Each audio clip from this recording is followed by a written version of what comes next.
రక్షించే సకల జ్ఞానమూర్తి. ఎవరింట తాను కొలువుండునో కలుగును వారికి కీర్తి. సకల సంపదల మూలము సుమనోహరి లక్ష్మి. శ్రీ చక్రవాసిని మాత శ్రీ విష్ణు ధర్మ పత్ని. తనని నమ్మిన భక్తులకు దరిద్రమును బాపు. కొలిచెడి వనితల కొంగులలో బంగారము నింపు. అష్టలక్ష్ముల రూపున అవతారం దాల్చినది. కష్టములను తొలగించగా భూమిలో వెలసినది.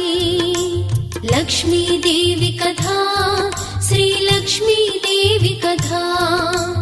లక్ష్మీదేవి కథ శ్రీ లక్ష్మీ